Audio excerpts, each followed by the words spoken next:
శ్రీనివాస్ యాదవ్ గారు దీని మీద చెప్పండి. ఏంటి నిజంగానే ప్రభుత్వం సంక్షిప్తంగా మాట్లాడితే ప్రధాన అంశాలైనటువంటి కులగణన, అలాగే ఈ మిస్ వరల్డ్, దీని మీద కూడా వెళదాం. ముందుగా నిజంగానే ఇక సమరమే అంటూ వీళ్ళు వార్తలు ఇచ్చారు. వార్త వచ్చింది, ప్రభుత్వ ఉద్యోగులు, ఉపాధ్యాయులు, పెన్షనర్ల పోరుబాటు అంట. ఆ పరిస్థితి ఉంది ఆంధ్రప్రదేశ్లో, సారీ తెలంగాణలో. స్పష్టంగా మీకు అదేవిధంగా రామ్మోహన్ రెడ్డి గారికి, మన సాక్షి ప్రేక్షకులకు శుభోదయం.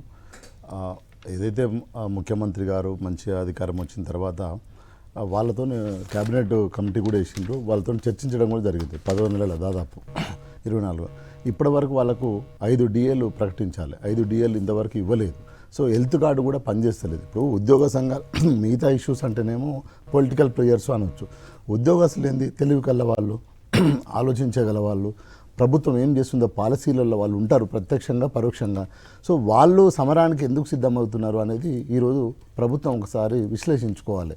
ఎందుకంటే మిగతా ప్రజలంటే రెచ్చగొడుతున్నాము, ప్రతిపక్షాల పార్టీలు ఒళ్ళు పెడుతున్నాయి ఇవన్నీ చెప్పొచ్చు. కానీ మీరు ఇస్తున్న హామీలు, మీరు ఇస్తున్న DAలు, మీరు ఆల్రెడీ క్యాబినెట్ కూర్చొని వాళ్ళతో సమావేశమైంది. ఏది 24వ తారీఖు 10వ నెల 2024లో సమావేశమైంది. ముఖ్యమంత్రి సమావేశంగా 15 రోజులలో మేము అన్ని క్లియర్ చేస్తామని చెప్పారు. 650 కోట్లు క్లియర్ చేస్తామని చెప్పారు. 5 కోట్లు కూడా ఇప్పటివరకు క్లియర్ చేయాలి. అదేవిధంగా హెల్త్ కార్డ్స్ కూడా పనిచేస్తలేవు. ఎంప్లాయీస్ హెల్త్ కార్డ్స్ పనిచేస్తలేవు. సో అప్పుడు స్పెషల్ జీవో ఇచ్చి హరీష్ రావు గారు ఆరోగ్య శాఖ మంత్రిగా ఉన్నప్పుడు అద్భుతంగా అమలైనవి. నేనేమంటున్నా, ప్రభుత్వం నుంచి ప్రజల నుంచి వ్యతిరేకత వస్తుంది మీ 6 గ్యారెంటీల మీద అంటే ఒక విధంగా, కానీ ఈరోజు మీకు తోడుగా ఉండి పనిచేసే ఎంప్లాయీస్ కూడా, ఉద్యోగస్తులు కూడా మీకు వ్యతిరేకంగా మీ నిరసన వ్యక్తం చేయడానికి సమరానికి సిద్ధమైన వాళ్ళు ఒక్కసారి దశలో రాలేదు సార్. 33 దిశలలో జేఏసీలు ఉన్నాయి. వాళ్ళు మీటింగ్ పెట్టు దశల వారిగానే నిన్న సుందర విజ్ఞాన కేంద్రంలో మీటింగ్ పెట్టుకొని వాళ్ళు ఒక కాల్ ఇచ్చారు, పెన్ డౌన్ చేస్తాం, దశల వారిగా మేము పోతామని చెప్పారు. నేనేమంటున్నాను, అదంతా మీకు తెలుస్తుంది కదా, మన ప్రభుత్వమే కదా, మీ ప్రభుత్వమే కదా, మీ ప్రభుత్వంలో అధికారులు ఉన్నారు కదా, పనిచేసే వాళ్ళు కదా. సో కాబట్టి ప్రభుత్వము ఎట్లాంటి హామీలు ఇచ్చి అమలు చేస్తారనేది ఈరోజు ప్రజలకు చేయలేదు.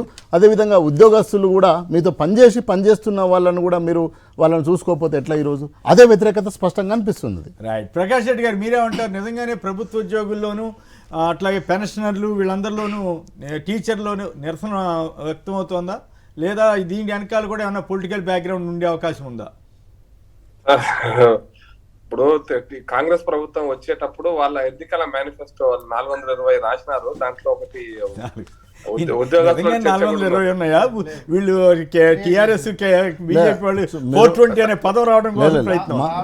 మీరు చర్చ పెడితే మళ్ళీ బుక్ తీసుకొచ్చి సార్ పోనీ ఆ పదం కూడా ఉపయోగించడం తప్ప అనుకుంటే, వాళ్ళు 63 వాగ్దానాలు చిన్న ఒక మేనిఫెస్టో, 6 గ్యారంటీలకు 63 అనుబంధ వాగ్దానాలు అని చెప్పి ఒక 63 మాత్రం వాళ్ళు ఒక పెద్ద లిస్ట్ ఇచ్చారు సార్. 63లోనే అంటే షార్ట్ లిస్ట్ వేసిన దాంట్లోనే 3 పెండింగ్ లో ఉన్న 3 DAలను 100 రోజుల లోపల ఇచ్చేస్తామని చెప్పారు సార్. ఇచ్చిన తర్వాత 1.5 year దాటిపోయింది సార్. ఇంకా 2 DAలు, ఇప్పుడు ఇంకా మళ్ళీ జూన్ వస్తే 3వ DA కూడా యాడ్ అవుతుంది. 6 DAలకు గాను ఇప్పుడు ఇచ్చింది వాళ్ళు 1 DA ఇచ్చారు సార్. ఒకటే 1 DA ఇచ్చారు సార్. అంటే గత ప్రభుత్వం చేసినటువంటి ఉద్యోగుల పట్ల చేసినటువంటి నష్టానికి మరింత నష్టాన్ని ఈ ప్రభుత్వం చేస్తుంది సార్. మొత్తం అప్పుడు 2023 డిసెంబర్ నాటికి 3 ఉంటే ఇప్పటికీ అది ఇంకొక 3 యాడ్ అవుతాయి ఇప్పుడు జూన్ కి. అందులో 1 ఇచ్చారంటే 6లో 1 ఇచ్చి 5 పెండింగ్ ఉన్నాయి సార్ ఇప్పటికి. కాబట్టి దీని విషయంలో ఉద్యోగస్తులు సహజంగా ఉంటారు. రెండోది 2022-23లోనే మీరు ఇస్తానండి ఎలక్షన్ కమిషన్ ఇస్తే అన్న, ఎలక్షన్ కమిషన్ ఆ రోజు ఆపింది.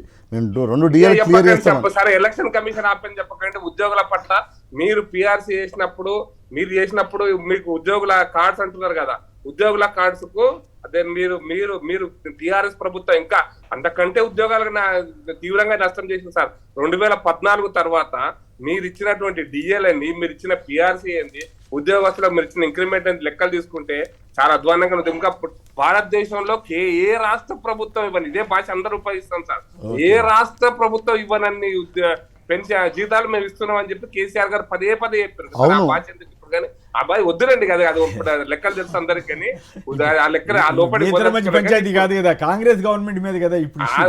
అందుకోసమే దాని లోపలికి పోతాను అక్కడికి. మీరు ఇస్తాం, ఇప్పుడు మీరు PRC పెండింగ్ ఉంది 2023 నుంచి ఇప్పటిదాకా దాని గురించి మాట్లాడడం లేదు, దాని గురించి కనీసం ఊసత్తే కూడా తట్టలేదు. వారు చెప్పినట్టుగా హెల్త్ కార్డు అయితే ఆరోగ్యశ్రీకి అనుసంధానం చేశారు, అది అసలు 1 లక్ష రూపాయల ఈవెన్ హెల్త్ కార్డు పనిచేయదు. ఏ హాస్పిటల్కి పోయినా కూడా ఈవెన్ రియంబర్స్ కోసం పెట్టుకుంటే 1,00,000 రూపాయలు దాటి 1 రూపాయి కూడా వీళ్ళు ఇవ్వట్లేదు. కరోనా కాలంలో కూడా ఇవ్వని కరోనా కాలంలో కూడా బీఆర్ఎస్ కూడా ఇవ్వాలి, 1 రూపాయి కూడా ఇవ్వలే.